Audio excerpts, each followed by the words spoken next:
भारतातील सर्वात जुने पहिले मंदिर.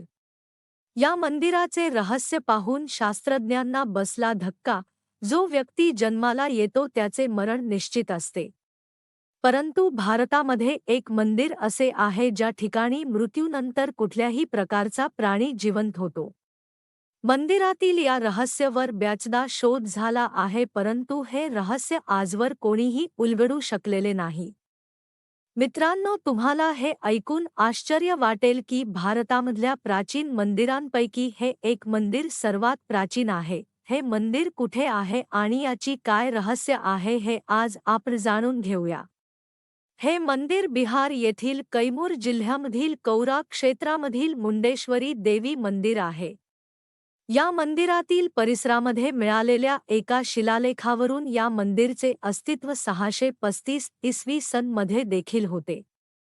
असे म्हटले जाते की या मंदिरामध्ये असलेली भगवान विष्णूच्या मूर्तीची 7व्या शतकामध्ये चोरी झाली होती. या मंदिरामध्ये प्राण्याचा बळी देण्याची परंपरा आज देखील आहे. परंतु ही परंपरा अन्य मंदिरांपेक्षा फारच वेगळी आहे.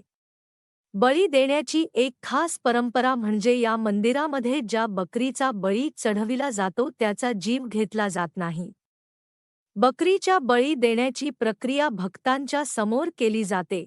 बळी देत असताना तांदळाचे काही दाणे मूर्तीला स्पर्श करून ते तांदूळ बकरीवर फेकले जातात. तांदूळ फेकताच बकरी शरीरामधून प्राण गेल्यासारखी बेशुद्ध अवस्थेत पडून राहते. थोड्या वेळाने तांदळाचे काही दाणे पुन्हा त्या बकरीवर फेकताच बकरी उठून उभी राहते. हे दृश्य पाहून तेथे उपस्थित असलेले भाविक आश्चर्यचकित होतात. बकरीचा बळी दिल्यानंतर त्या बकरीला सोडून दिले जाते. या मंदिरामध्ये असलेल्या शिवलिंगाच्या बाबतीत अद्भुत गोष्ट अशी आहे की या शिवलिंगाचा रंग दिवसातून अनेक वेळा बदलतो. या मंदिरामागे एक पौराणिक कथा आहे, ती अशी.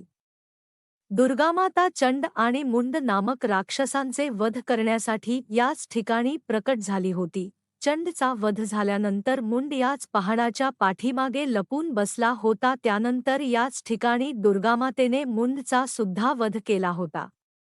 याच कारणामुळे या स्थानाला मुंडेश्वरी देवीच्या नावाने ओळखले जाते. या मंदिराचा निर्माण नागर शैलीनुसार केला गेला आहे. हे मंदिर अष्टकोनी आकारामध्ये बनविले गेले आहे. याच शैलीनुसार बिहारमध्ये अनेक मंदिरांचा निर्माण केला गेला आहे. या मंदिराच्या चारही भिंतींवर असलेल्या छोट्या आकाराच्या मूर्ती मुख्य आकर्षणाचे केंद्र आहे. फार वर्षांपूर्वी या मंदिराच्या वर एक शिखर बनविले गेले होते जो कालांतराने उद्ध्वस्त झाला होता. त्यानंतर या शिखराच्या जागी नवीन छताचा निर्माण केला गेला. या मंदिराच्या प्रवेशद्वारावर गंगा, यमुना यांच्या सोबतच अन्य देवी देवतांच्या मूर्ती बनवण्यात आल्या आहेत. मुख्य गाभाऱ्यात चतुर्मुखी शिवलिंग आणि देवी मुंडेश्वरी यांचे दर्शन होते.